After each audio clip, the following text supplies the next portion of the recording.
Welcome travelers from the winding trails, grab a spot by the hearth and a pint of ale. A brief respite from our noble quest, lean back in a chair for the Song of Rest. Hello travelers and welcome to the Song of Rest, a place where our heroes and the deities that guide them gather to share a behind the scenes and behind the screens look at the unfolding adventures in Archipeldia. Gathered before us is the Dungeon Master, Aaron Rollins, and his band of players, Dustin Bleschmidt, Janelle Wilkie, and Chad Stafford. But I'll let them do the talking, and I'll get back to playing. Well, guys, this is our Song of Rest coming in a week after our recording of the holiday episode. Oh, what? Yeah. Y'all.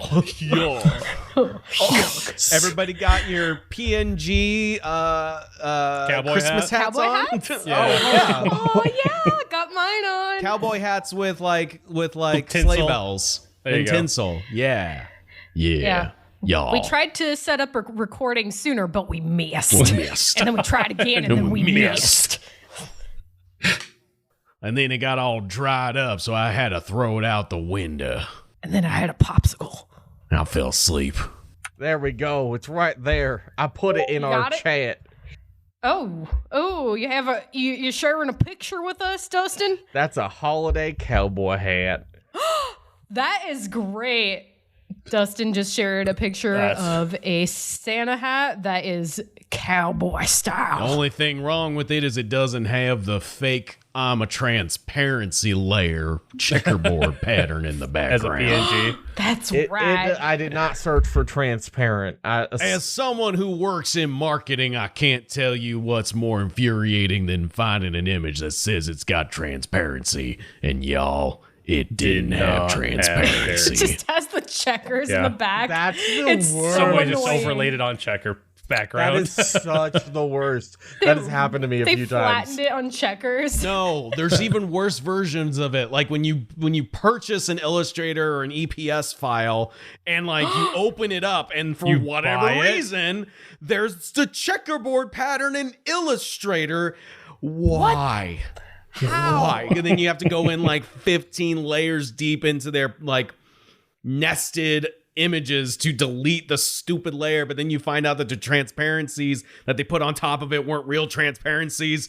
Listen, this isn't a graphic design or The struggle is real. or marketing podcast, so I won't go into it, but just know But that you are listening whenever- to a podcast with two graphic designers / marketing people in it, so this is what you this get. is what you get. This is that real. Sometimes we try to make a D&D podcast and we miss. And we miss. Now is one of those times. Sometimes you try to cast minor illusion and you miss. It's so funny because that thing that we keep referencing, in case you all haven't heard it, please watch a Game Grumps clip of a Nancy Drew game where it's like, I shot and I missed, because that is what we're referring to. And I was delighted to find out that you guys had seen that before. And I can't believe I hadn't seen it until just recently, because I was obsessed with those Nancy Drew games since I was a youngin'. Speaking of things people haven't seen yet, did any of you guys get a chance to watch Rudolph and the Island of Misfit Toys? No, I have not. No. Had no idea this was a thing until Aaron sent it, because this is one of those like, oh, we're going to try and translate the wholesome timelessness of a stop motion animated feature that was, like I think scripted in America, produced in Canada, and animated in Japan, and we're gonna turn that into a 3D animated film, but it's like early 3D, like we're talking very like early. Well, actually, it was after the original Toy Story, but it didn't look even nearly as good as the original Toy Story. well, we're talking about like Oh, no. when it was obvious you shouldn't attempt 3D on a budget. Yeah. Like Boom Boom Huck Jam? Like that bad? Boom Boom Huck Jam bad? I don't know what that is.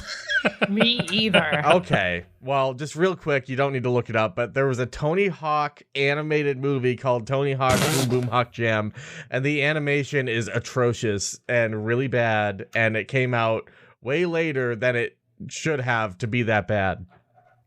Oh no. Just imagine if you opened up Blender, threw in some 3D models, but like had the base level of lighting and textures. Like I would say if you went back and watched Beast Wars, which was like the first animated 3D Beast Wars reboot. I mean, that was great for 1997. Yeah, that looks better. Like that and Reboot look better than this thing that Aaron sent, and I watched it.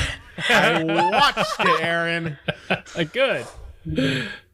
I will give them credit that they did a decent job replicating the claymation models into the movie, because the characters look like what they're supposed to, that's for sure. And like the voice actors are actually like doing a really decent job mimicking or sounding very similar to the stop motion counterparts. Like this truly was seeking to be a true sequel to the original Rudolph like stop motion.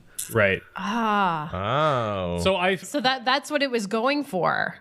Yeah, definitely. I think they were trying to, obviously this was going to be a lot less effort than the claymation production, but they were going for a sequel to it without having to go through all that work. Maybe, I don't know.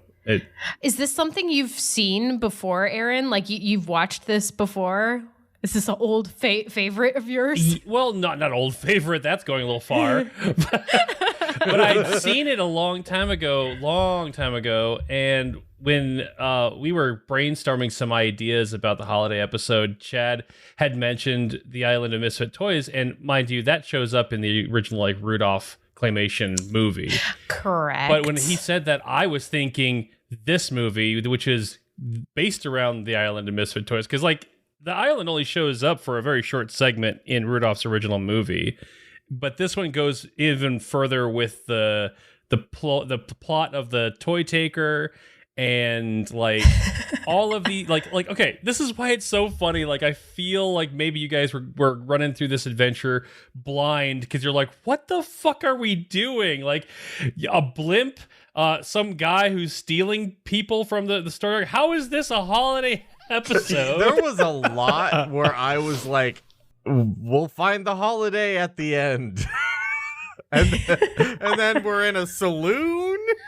Okay, so Chad gets these references now, but basically, Aaron, I wouldn't say I get the references. I would say the references I understand got me. the nitwit ploys and the nitwits are the misfits and everything. Yeah. I get that. yeah. Oh yeah. I understand.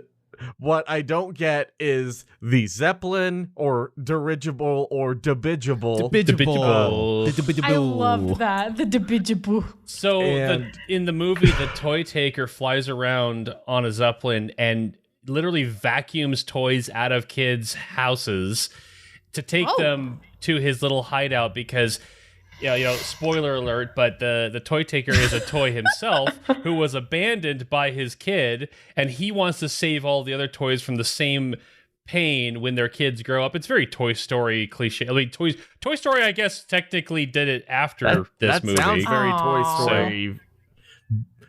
And arguably better. Oh yeah.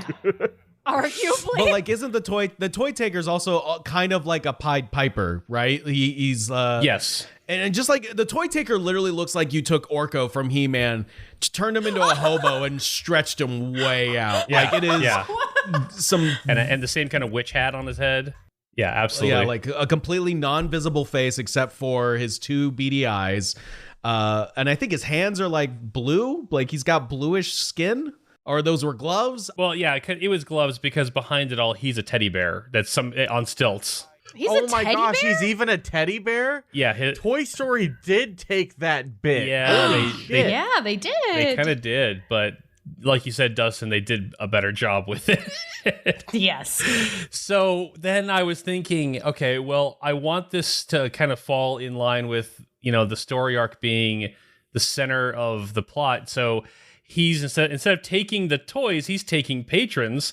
And I wanted to make his Zeppelin like a competition to the Story Ark, and I was like, how do I compete with a tavern? Oh, I'll make a saloon, and it'll be like this, saloon in the sky. And so that's where any of the Western references come from. But the ploy maker, because he's so awful at doing anything, he didn't even have like a Western accent. He just was doing this, stupid plan to try to get back at the barkeep, basically, because I don't know. I love all the ploy makers, like all the like failed dinguses that are on the island,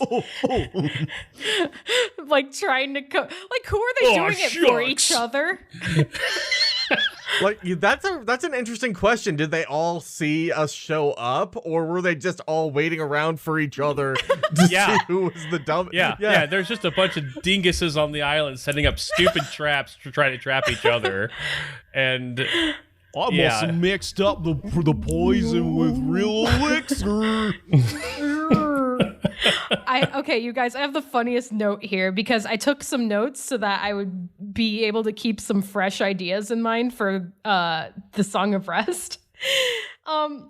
It says, I loved Chad's reaction to Flowerkraut being into the unavailable Captain McMuffin because it corrected McGuffin to McMuffin. McMuffin, wow.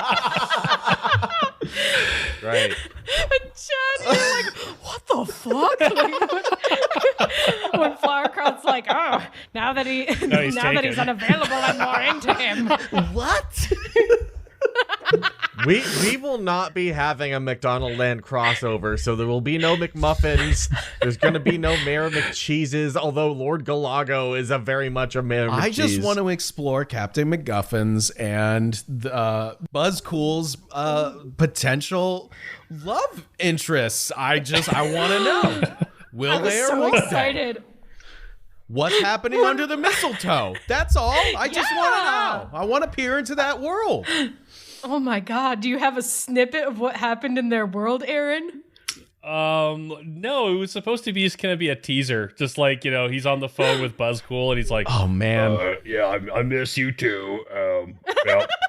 Trying to stay quiet so that you guys can't hear him. On the other end of the phone, it's like, what are you doing, bitch? I want to play Rocket League.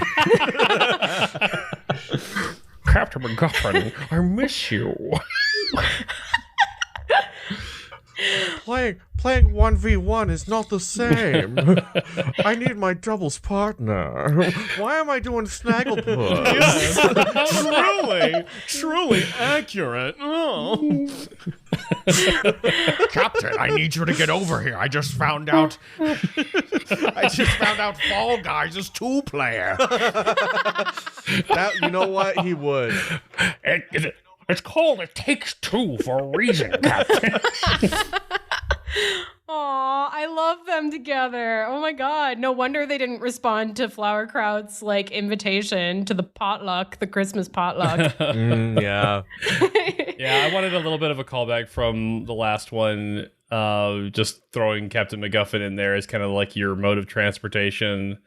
But, with these holiday episodes, they got to be condensed. We're trying to run it all in one session, and it needs to have a start, and finish. And so I'm like, all right, we're just gonna throw him in there just for a little bit, but there's lots of other stuff for the players to run into. So speaking of running into things, one of my favorite moments, before I forget to mention it, was the most uncharismatic yet perfect response from one Sherman Jeopard to a recasted version of Sir Leon.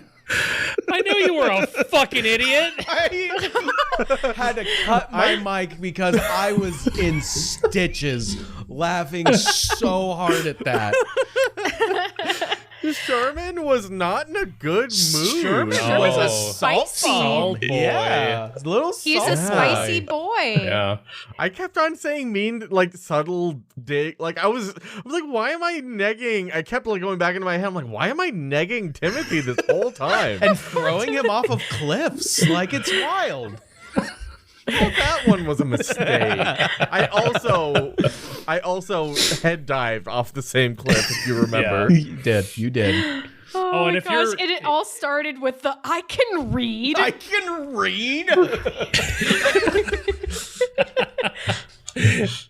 I just don't feel like it right now. Here, you read it. Just so you know, Sherman, the whole like jive horse riding on the horse wave and catching you, that was actually something as I planned as a backup for the whole thing anyway, because I wanted to give jive horse the Rudolph little like I guess glow, you know, like that's who jive horse is in this story, you know, even though or the robot unicorn attack. Yeah, that's what Janelle and I ended up referencing for those of you who have also played the Adult Swim game. I think it's on mobile too, but I just remember playing it online when, you know, the Adult Swim like online games were a thing. It's still so good, and that music is a bop. What would happen, because I assume that's a one and doneer, so like the other, what happened if two of us, which very closely would have happened if two of us would have fallen off the cliff and not made it to the dirigible. Oh, you know, jive horse has got that. You know, jive horse can do anything. The alternate story is Flowerkraut's like, well, I'm on the saloon now, so I guess yeah, I'd just be like, I guess you're my new Chad friend. and Dustin, you guys can go ahead and just log off. The rest of this story is all Janelle. So here we go. Ooh, what would a Flowerkraut solo mission look like? Would she like try and flirt with him? I'd be fine with Have that. a beer with him? I would love to have seen how that would have played out. Oh, that would have been great. You just Let's convinced approve him. non-canonical murder of our characters just in case. Well, okay, so you hit the bottom, you somehow live, and then you have to deal with the idiots that are like maybe trying to help you heal up, but they can't help but use their stupid ploys. Hold on a second. Now, here we go. Sherman had 45 hit points, including temp hit points. I want to do this right now, actually. Okay. So You want to see? Maybe Sir Leon would have caught them. how many feet of a fall would that have been? That tower was probably 100 feet tall. Okay, so we're going... So it'd be 10d6. Oh, that's a D8. I'm an idiot. Hold on. 1, 2, Even 3, if you max it 4, out, 5, I mean, it would 6, be 7, 8, It'd be pretty 9, hard to knock 10. you out with that. I'm doing it right now. Okay. Doing it I'm live. doing it live. 28 damage. I'd have been fine. It's soft snow on the ground. Snow, the answer to the riddle we almost couldn't solve. A very easy That's riddle, right. mind you. The riddle where I almost said water as the answer, which isn't I felt technically so wrong. dumb. Water's just another form of snow. It would have been part of the answer. I can't believe it took that long. I thought that was such a funny riddle because you guys were literally surrounded with the answer to the riddle. And that's why Sir Leon calls it a really bad riddle. Aw. Yeah, what if Sir Leon caught you guys as you were falling? That I'm all Sherman's for like, a "Oh, Sir fuck." Leon. Wow, we're adding a lot of like finesse to Sir Leon's. Sir Leon. Oh, Sir Leon. I am a French lion. I am ready for a redemption arc, even though he was a spectral the last time we saw him. So I don't know if he has much room for a redemption arc these days. I feel like I exercised him, so he's probably in the afterplane. I think he's alive I and think well he's in inside your your sword. gemstone. Yeah, I think he's in in your your sword gem. now. He's He's- possessing that thing. Definitely still paying Sherman a visit every once in a while, just because whether that's Sherman's like I don't know trauma or if it's Sherman, you'll be, or if it's you'll the be sword. visited by 3 spirits tonight. Oh my gosh, maybe that's The next rattling year. chains. Yeah. Wow, it works on so many levels. Oh my god. Next holiday. Next holiday. Who's the humbug, though? Well, we do have Tiny Timothy, so Yes. And I'm the what is it? The Scrooge. What if Sir Leon is the Scrooge? I'm the Scrooge. And we're the 3. I feel like you'd have to be the ghost of Christmas future, Flowerkraut, Ah! because you're close to looking like a skeleton. I'm the Grim Reaper, bitch. and then I feel like ghost of Miss Pass would have to be Timothy. I don't remember what they look like. They also changed them up a lot depending on the version of Past would be Christmas Timothy because Story. of the little. Oh no, wait, he'd be Tiny Tim. Well, he can be multicast. Yeah. I mean, let's think it's 2 Muppets. Just use the Muppet twice. That's the only version of Muppet Christmas Carol is my Muppet that's my Christmas Carol. That's my That's go-to your as reference. well. Yeah. It's like Michael Caine's going to be like, "No, I'm not going to play this as a comedy." Gonna play it straight-faced the whole time. But I do feel like Sherman would have a Christmas present Santa. The Ghost of Christmas Present is like, I'm just like brown-haired Santa or a Santa equivalent. Aaron, I have a question for you. So was something supposed to happen when the beer sprayed Timothy and Flowerkraut in the face, or was that just kind of like a goofy thing that happens? So being part of the dimwit ploys, like the ploy maker was going to activate traps throughout the saloon that just had essentially no consequence other than just dumb shit. Like the trap that opened up on the ground, but it was nowhere near you guys. You know, there was that's right, a bag of snakes was gonna fly out, and snakes would follow fly at you guys, but then they'd realize that the snakes are all dead, and he'd be like, "Oh, I guess I forgot to feed the snakes." You know? Oh my god! Who left all these ropes here? Oh, Aaron, I love that voice. I definitely have a ploy maker question. If he was so bad at everything, how come at first it worked and it was about to like ruin everything? Like, did he get a plan from someone else? Or what happened? He got a magical fiddle, which is what he was using to mind control everybody, and it was like the one thing he had that was working. And so it started it started the whole ploy, but the follow-up was going to be a problem because he's terrible at everything. So, yeah. So like and again, it goes back to the toy maker who had the piper like flute. This guy had a fiddle, which kind of fit with the saloon theme. And, so yeah, that's another thing that didn't happen either was that, as combat got more desperate for him, he'd pull the fiddle out to try to mind control the 3 of you and add you to the group of patrons he had.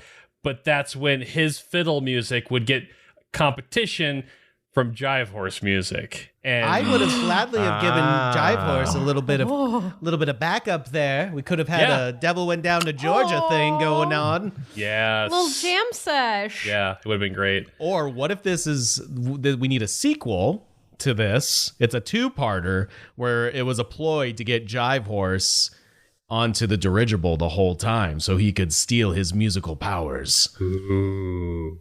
And thus put everybody under a spell, but not of a chill one. But could you really manipulate Jive Horse? I don't know, because I don't think we can.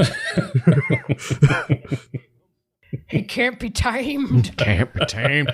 Yeah, like for Janelle rolling like crazy good as soon as the power of Jive Horse flowed through Flowerkraut.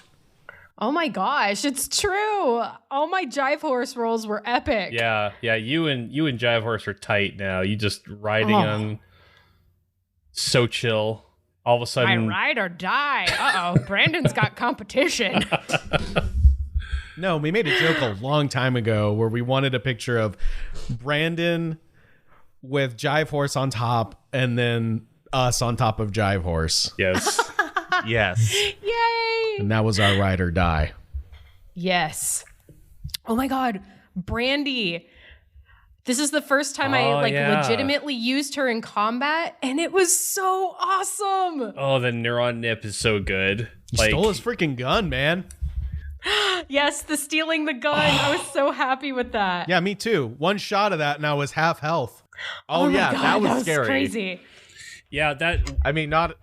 What was great about stealing one of his guns? He had 2 6-shooters, and essentially that means he had 12 shots, and you took half of his shots away from him by stealing the gun. So So what I was planning to do, in terms of sequence for the combat, was that he would shoot and activate dumbass traps until he was out of bullets, and then he gets the fiddle out and tries to play it against you guys. But we didn't get that far. So Yes, because Neuron Nip. and Neuron Nip, yeah. I'm so like, at first I was like, holy shit, that's OP as fuck. And then you told me that it was basically like a breath weapon where you have to get like a 6 to recharge it. Yes. Yeah. On a D6. And then I was like, oh, okay, that makes a little more sense. But yeah, you can stun multiple people with that thing. And they're stunned for like a minute unless they save out of it on their turn, which he did on the second turn. But still, even the one turn was long enough for you just to just take the gun right out of his hand and walk away. Yes. I was so happy. She can climb walls. yeah. It's so awesome. Oh my gosh. I just thought of the implications of Timothy throwing that gun out the air hatch. It lands in one of the dingus's hands. Some idiot down below has a gun. Oh, yuck. Oh, wait, no. but you have to think of like the dumbest way they could use a gun, because they wouldn't think to use it in a smart way at all. Well, I can think of the dumbest way, and it's quite morbid and accidental. Yeah. Oh, no. So in my mind, the whole time we were doing this bit, because the only reference I was thinking of was in the original Rudolph when they go to the Island of Misfit Toys. I thought he was like gonna end up being the cowboy riding the ostrich. Ostrich. I thought that was who we were fighting for most of it. And then I'm like, Oh. yeah, I'm sorry. I would want to have a cowboy who rides an ostrich. Or a gun that shoots jelly. All these toys rule, by the way. There's nothing wrong with them. I want a jelly gun. Or a train with square wheels. What elf did that? So rude. It's the only one that I can't. Well, also the boat doesn't float. Yeah, the boat doesn't float. Oh, shoot. Okay, so Oh my there's gosh! two. In the actual movie, there's a boomerang that doesn't come back, and Hey, that's most he's like an boomerangs Australian for me. boomerang, and he's like, "Oh, my boomerang don't come," and he flies off of the island, and like you almost never see him again until the very end of the movie, and it's hilarious. Oh my gosh. Yeah. It sounds Oh, amazing. geez. Yeah, there's like a Indiana Jones and the Temple of Doom style like roller coaster chase sequence in that movie too. Yes, there is. Oh my gosh. It was funny when I was putting this together. Laura asked, if I was going to do the minecart ride thing, and I was like, if there was time, I totally would, but I don't think I could fit that into this. So, yeah, it definitely was. And even that was totally like, what the hell? Why is this part of the movie? Like, they chase the toy taker back to the peppermint mine on Santa's Island, and he jumps into a minecart, and you're like, why are there two minecarts? Why are there two separate tracks? Why is this happening? Why is this mine unmanned? Well, it's because I'm assuming it's an unmanned mine. I think, what is his name? Yukon Cornelius mentions that the mine is... First mention the mountains. He mentions that the peppermint's all out, and so that's why no one's in there anymore. We're gonna have to shut down the mine. Oh, that's another thing I have to note. I don't know how it happened, but this is a typical Dustin problem, to be honest. But the second we got into saloon territory and Timothy put on the drawl and gave us cowboy hats, I immediately fell into it and could not stop. Right. So I had to make it work. I love it. I love that you guys got into character for it. Well, because I spend some time as a redneck, which is not quite the same, but it's close. So it was very, very easy for me to unconsciously slip into it. It's funny because I grew up kindergarten through 6th grade, at least, in Dallas, Texas. And I'm Oh. amazed you don't have a little bit of well, I twang. did, Oh. and then I went to Minnesota for the rest Oh. of my, and they are like oil and water, like it. They negated each It other. negated, yeah, because I don't have a Minnesota accent, and it completely like. And it destroyed the Texas one. Yes, it did. But when I went back, to visit my brother, who was still living in like the Austin area. For like spring break one year, my accent totally came back for that week just because that's what everyone around there talked like. So It's like when we go to New York and Joe's voice suddenly becomes New York accent. it's funny how that happens. Yeah. I think there was another salty moment from Sherman there. Like, why don't you talk like this all the time? There was that, yeah. I was like, oh my gosh. There was that, and something about you being small and with hollow bones and weak or something. And I don't remember exactly what it was. And I was like, that wasn't very nice of me to say. Have you guys seen Arrested Development? The parts when one of the characters would walk away sadly, and it would have like the sad Christmas time is here music playing in the background. It's been a long time. I feel like I'm guessing that's a Job the thing. next holiday episode, we're gonna find out that like Sherman was an unfortunate holiday puppy, and that's why he's such a salty boy during the Yeah. holidays. Bah humbug. You know, no. that would make a lot of sense, actually. For the stuff in my head that's part of his backstory, his short backstory, considering he's only 4 years old. Yes. So speaking of things that you guys learned, even though this is not, a non-canonical, but it's still, it still has elements of the way Archipelagia is, like, the northern islands that are all iced over, like, the Glimmerfrost and all that stuff. But the things that you guys started to come to realize about the story arc as the bar keeps having a freaking meltdown over the patrons leaving. Yeah. And even Rizzy's like concerned because if the bar keeps upset, something's really fucking bad. But the questions thing starts to come up as you guys are like getting really salty about not being able to answer questions or ask questions. Yes. That did happen. I remember Sherman like trying to take charge and being like, you need to tell us what's happening right now, and I don't care that I asked a question. Like, Yeah. I think that might have been where he started getting frustrated. Yeah. Sherman was getting real salty right there with the barkeep. Yeah, so like what do you guys think? Like why this had such impact? Like the fact that everyone left. My thought is it's like plainer beer Santa. If people stop believing in plainer beer Santa, then they'll cease to That's exist. exactly where my brain was going too. If there's not enough heroes that are in need, then the need that he provides is no longer being fulfilled. Therefore, his reason of being is no longer a reason, and they just fade from existence. Oh my God. I never thought that. Flowercroat's just like, I see he likes all of those other heroes way more than us. He's super depressed to hang out with just us at the party. Not even Okay. the B team, the C team, the D team. I don't even know if we're on the alphabet yet.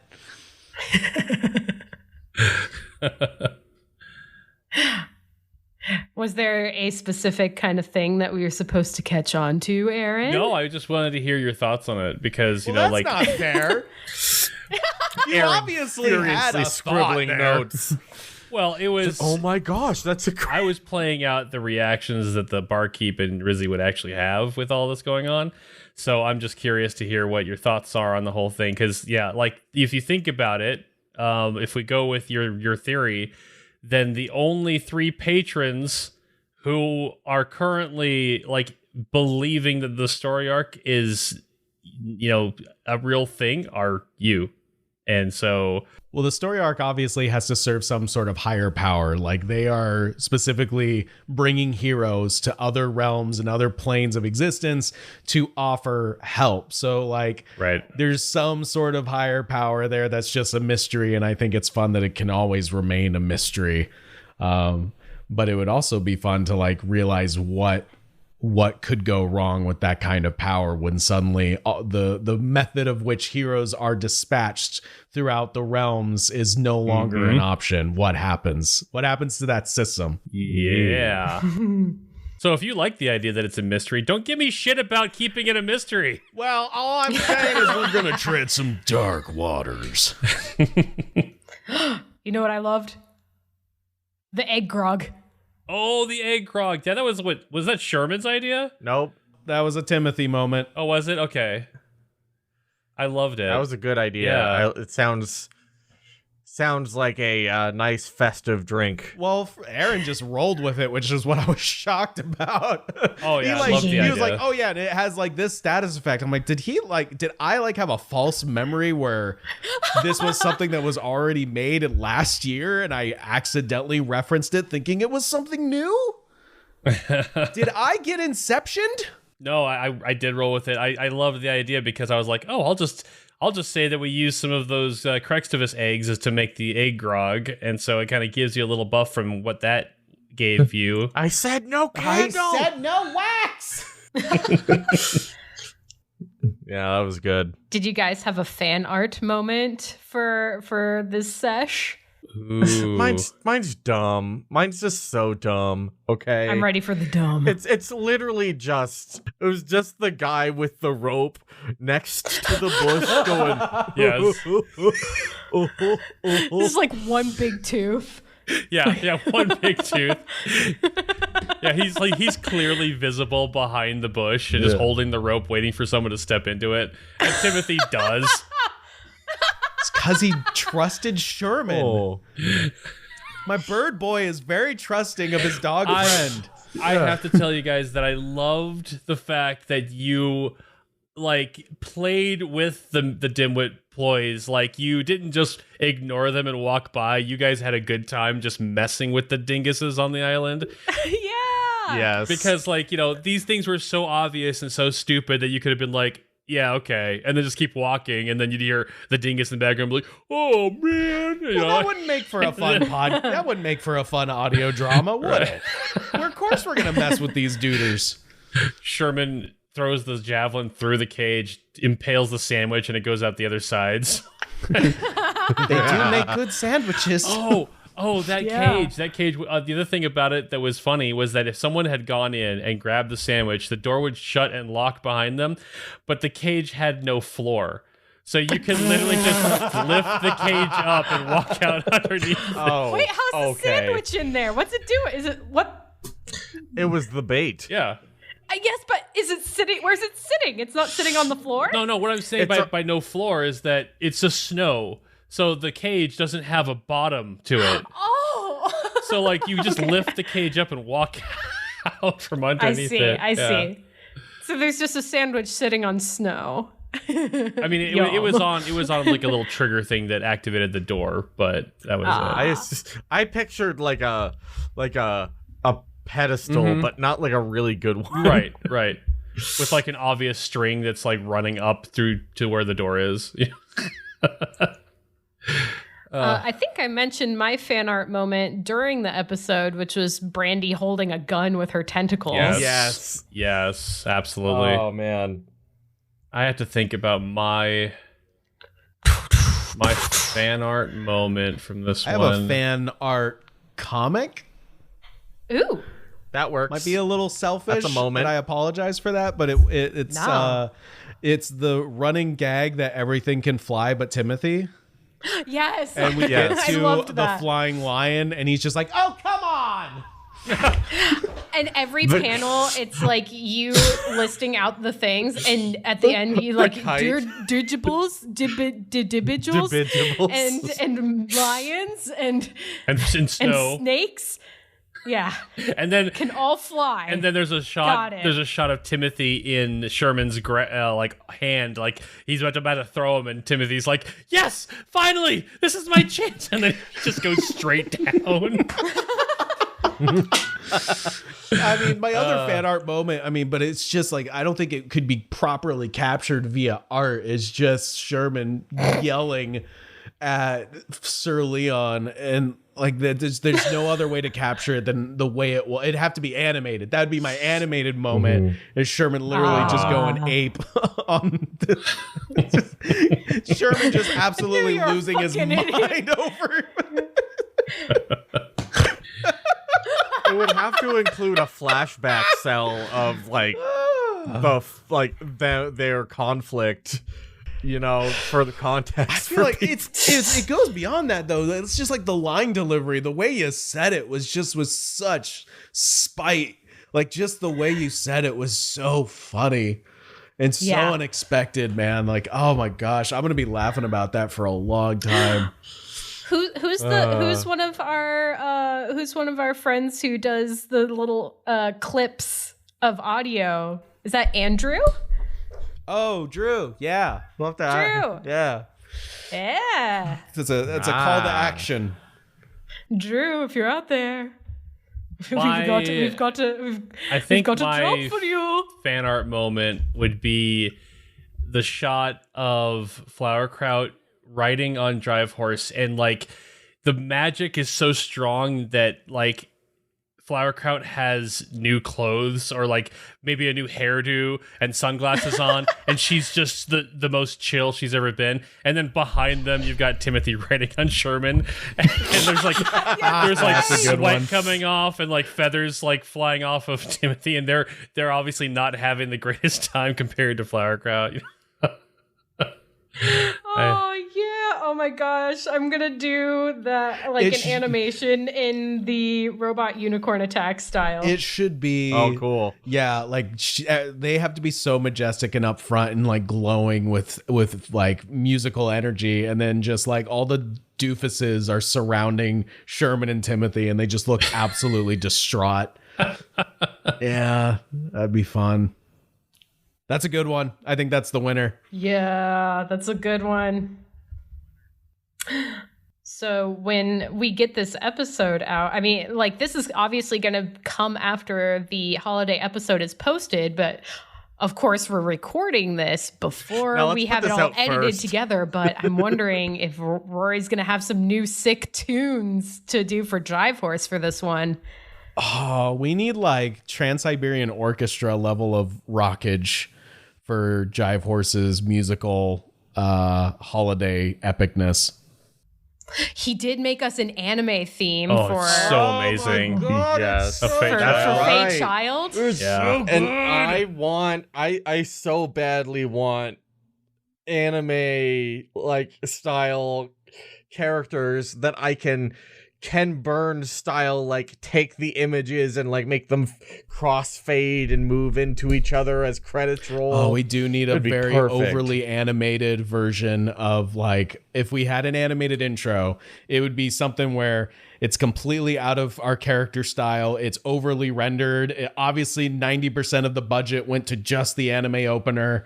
You know what I mean? Where you're just like, the show's trash, but that title screen is dope. What are we thinking? Are we thinking JoJo style or what's the anime? What is it? My Hold on. Hero. My joke was like, obviously you can tell where the budget goes, but the shows that I want to say that doesn't apply to, but I'm just thinking of like in pure epic like intros, like Attack on Titan would have to be up there. One Punch Man would be Attack up on there. Titan One is Punch there. Man. Oh my gosh. Yes. Okay, yes. I agree with One Punch Man.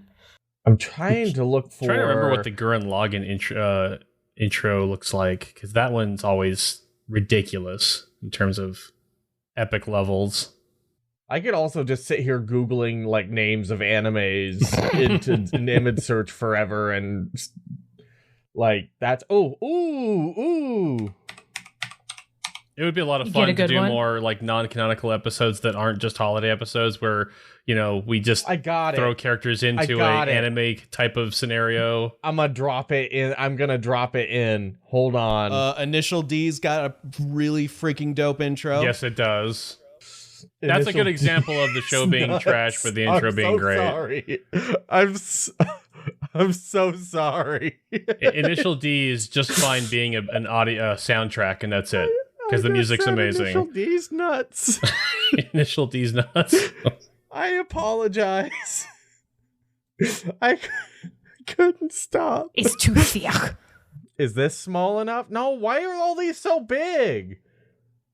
I'm getting really upset for no reason, okay? I have The to Sherman stop. spice is coming back. So I don't. Okay. Well, Dustin's trying to figure that out. I don't remember if I got really a good chance to explain who the playmaker was when you guys all got back to the story arc. You know what? Just cut it. Let's record an addendum. We get on the story arc. He's like, Psych, bitches! My true plans have come to fruition! So he was basically a hero at some point, Lester Ployman. Oh. And just not a good one? and not a good one. So what happened is he stopped getting picked up by the story arc. Oh. And so this goes along with Miss. How are we there? So in his attempt to get revenge on the barkeep and the story arc, he figures out a way to use the fiddle to get the patrons off of the story arc. And that's where he's like, If the story arc's not gonna come to me, I'll take the story arc, I'll take the patrons off of the story arc, and like he basically is like, trying to ruin it. And that's kind of in line with what the toy taker's whole plot was, where I'm going to save the toys from the inevitable pain that they're going to, have to deal with. I'm going to save all these heroes from being, no longer considered a hero, and I'll give them a place where they're always welcome. And that's what his whole shtick was at the end. He has a reverse Hercules story. He went from hero to zero. Yes. Oh, they're sad. And I finally got it. I had to do a screen snip, but Screen the snip. poster, because I'm just thinking about image, not like the opening title, but the Jujutsu Kaisen promotional poster is like anime. So I went ahead and dropped that for y'all to review. That's what I see when I see like the anime poster. So the dude with the blindfold on could be, That's the barkeep, but then move his hand up to his nose because he's tapping the side. Yeah, and it's just like all the previous highlighted. holiday episode. yeah, it's all Yeah. highlighted. You don't see his eyes.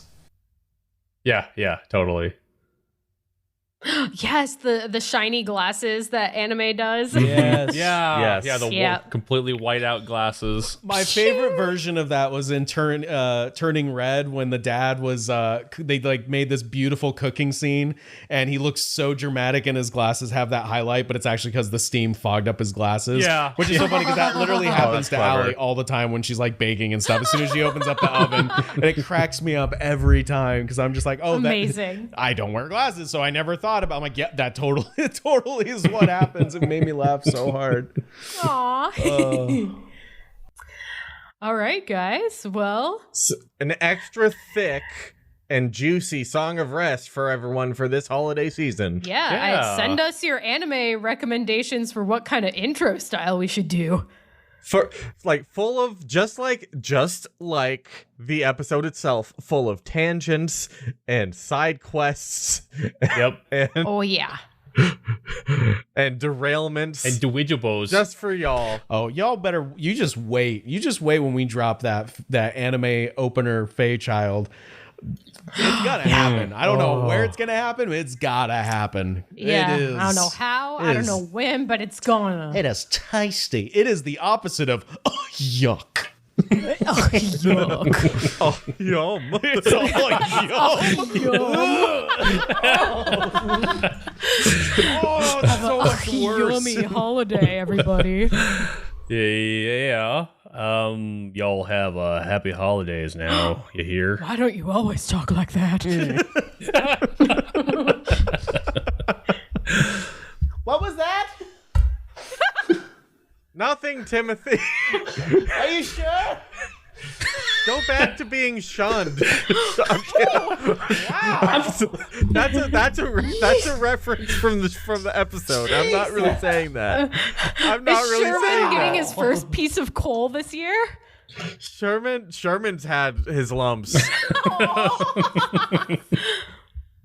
He's definitely lost. He didn't have to roll for friendship after throwing Timothy overboard this time, at least. So that might still be intact. Plus, it's non-canonical, so I never get to bring it up. Yes. I'm very sad about that. Hold on. Before we close, I want to do that right now. Oh, roll for friendship? Yeah, I love that. I'm gonna roll for Roll friendship. for holiday cheer. Non-canonical friendship roll. Everyone, actually, I'm gonna roll for holiday cheer. Everyone, roll for holiday cheer. Yay! A solid average 10. But what happens if you get a low roll? Does that just mean it's gonna be a shitty Christmas? What does that mean, Chad? I don't know. You're making me do this. You need to have answers. I rolled a 14. I rolled a 12. Hey, it's better than Gonna average, be a I pretty guess. good. I got some. Yeah. I just got some cheer. This is a good roll, at least. All right, Flowercrat needs to roll. She's going. She's heading into D&D Beyond. Hold on. Oh my God! Stop making me verify that I'm a human. Obviously, I'm a sea hag. I am obviously a sea hag. I am not a human. Stop making me verify. Stop making me pick pictures of sea dwellings. Obviously, I do know what cupcakes look like. Oh my God. Wait, it's having you show you what cupcakes look like? Pick the picture that looks like a cupcake. All right, Max. Here's our capture. vanilla or strawberry. Oh, if those were the options, strawberry, easily. Yuck, I got a 6. My holidays gonna suck. You need some holiday Okay, cheer. so then maybe No. Flowercrout will be She's a Ebenezer Scrooge next sauerkraut. year. Who knows? Sauerkraut. I am a sauerkraut. You are a I'm sauerkraut. back, bitches. God damn it, I picked the wrong cupcake. It was actually just a poop. It was just a poop? Have a very middling holiday, everyone. No, that's not how we end this. Everyone have a wonderful holiday. Have a holiday, Yes, everybody. have a holiday. Y'all-a-days, everybody. Hey, Y'all-a-days. Ooh, happy holidays. I like that. Have yourself a merry little y'all-a-day. I tried to have a happy holiday and I missed. I tried to have a happy holiday and I missed. All right. Happy holidays, everybody. Happy holidays. Bye. Thank you so much for listening to our Song of Rest. If you like the adventures your ears just wit on, feel free to listen in on our other adventures from any plane of existence or seeing stone you get your podcasts. Until we meet again, safe journeys, travelers. Winds with you, BB Army. Broken winds notwithstanding. Thank you for joining us on today's episode of Break, Battle, and Roll. We hope you're enjoying our adventure as much as we are in creating it. If you're looking for more ways to connect with Break, Battle, and Roll, follow our Instagram and Twitter, both at Break, Battle, Roll, or stop by and give us a like on the Break, Battle, and Roll Facebook page. Or if following the individual nerds is more your thing, you can follow Chad Stafford on his Instagram and Twitter at It's Chit Chad, as well as his YouTube channels, Chit Chad and Chit Chad Plays. You can follow me, Janelle Wilkie, on my Instagram at janelle.wilkie, or you can join Dustin Bleschmidt as he streams on twitch.tv/thefinaldestination. And follow his Instagram and TikTok, both at _final_destination. And his Twitter at FINL Destination. You can also find our beloved barkeep and dungeon daddy, Aaron Rollins, on Twitter at Arkuma, that's AARKUMA. We must also sing the praises of our amazing musicians, Ben Holland and Rory O'Neill, who provided our theme song and many of the original musical scores in the podcast. Ben can be found on SoundCloud, and you can follow Rory on Twitter at Trench Warfare. Now that you're part of the BB Army, we'd love your help in spreading the word throughout the realm. Sharing our podcast with friends and writing reviews helps a young podcast like ours so much. Now, if you'll excuse me, I'm going to go pester the barkeep for another drink. Until next time.